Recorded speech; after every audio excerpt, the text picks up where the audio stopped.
ವೀಕ್ಷಕರೇ, ಪ್ರತಿ ಬಾರಿ ಯಾರೂ ಊಹಿಸದ ನಿರ್ಧಾರ ತೆಗೆದುಕೊಳ್ಳುವ ಬಿಜೆಪಿ ಈ ಬಾರಿ ಬಿಹಾರದಲ್ಲಿ ಅಂತಹದ್ದೇ ಒಂದು ನಿರ್ಧಾರ ತೆಗೆದುಕೊಂಡು ಅದನ್ನು ದಕ್ಕಿಸಿಕೊಳ್ಳುವಲ್ಲಿ ಯಶಸ್ವಿಯಾಗಿದೆ. 19 ವರ್ಷ ಸಿಎಂ ಆಗಿದ್ದ ನಿತೀಶ್ ಕುಮಾರ್ ತಮ್ಮ ಅಧಿಕಾರವನ್ನು ಬಿಜೆಪಿಗೆ ಬಿಟ್ಟುಕೊಟ್ಟಿದ್ದಾರೆ. ಹಿಂದೊಮ್ಮೆ ನಿತೀಶ್ ಕುಮಾರ್ ಅವರನ್ನು ಅಧಿಕಾರದಿಂದ ಕೆಳಗಿಳಿಸಿಯೇ ಪಗಡಿ ತೆಗೆಯುವುದಾಗಿ ಶಪಥ ಮಾಡಿದ್ದ ಸಾಮ್ರಾಟ್ ಚೌಧರಿ ಕೊನೆಗೂ ನಿತೀಶ್ ಕುಮಾರ್ ಅವರ ಕೈಯಿಂದ ಅಧಿಕಾರ ಪಡೆದುಕೊಂಡಿದ್ದಾರೆ. ಯಾರು ಈ ಸಾಮ್ರಾಟ್ ಚೌಧರಿ ಎಂಬುದರ ಬಗ್ಗೆ ಒಂದಷ್ಟು ವಿವರಗಳು ಇಲ್ಲಿವೆ. ನಿತೀಶ್ ಕುಮಾರ್ ಸಂಪುಟದಲ್ಲಿ ಗೃಹ ಖಾತೆ ಹೊಂದಿದ್ದ ಚೌಧರಿ ಸರ್ಕಾರದಲ್ಲಿ ಉಪಮುಖ್ಯಮಂತ್ರಿಯೂ ಆಗಿದ್ದರು. ಹಿಂದಿನ ರಾಜ್ಯ ಬಿಜೆಪಿ ಅಧ್ಯಕ್ಷರಾಗಿಯೂ ಅವರು ಕಾರ್ಯನಿರ್ವಹಿಸಿದ್ದಾರೆ. ಪಕ್ಷದ ಒಬಿಸಿ ಮುಖವಾಗಿ ಪರಿಗಣಿಸಲ್ಪಡುವ ಸಾಮ್ರಾಟ್ ಚೌಧರಿ ಈ ಹಿಂದೆ ಆರ್ಜೆಡಿ ಜೆಡಿಯುನಲ್ಲಿದ್ದರು. ಬಳಿಕ ಬಿಜೆಪಿಗೆ ಬಂದ 7 ವರ್ಷಗಳಲ್ಲೇ ಅವರು ಸಿಎಂ ಆಗುವುದರಲ್ಲಿ ಯಶಸ್ವಿಯಾಗಿದ್ದಾರೆ.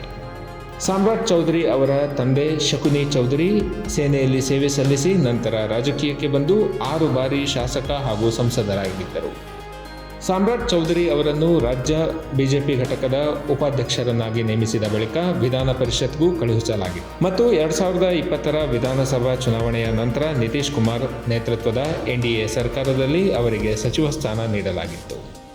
2025ರ ವಿಧಾನಸಭಾ ಚುನಾವಣೆಯಲ್ಲಿ ಬಿಹಾರದಲ್ಲಿ ಬಿಜೆಪಿ ಏಕೈಕ ಅತಿ ದೊಡ್ಡ ಪಕ್ಷವಾಗುವುದರಲ್ಲಿ ಚೌಧರಿ ಅವರ ಪ್ರಮುಖ ಪಾತ್ರವಿದೆ. ಈಗ ನಿತೀಶ್ ಕುಮಾರ್ ಅವರ ಸ್ಥಾನವನ್ನು ಸಮರ್ಥವಾಗಿ ನಿಭಾಯಿಸುವ ಸವಾಲು ಅವರ ಮುಂದಿದೆ.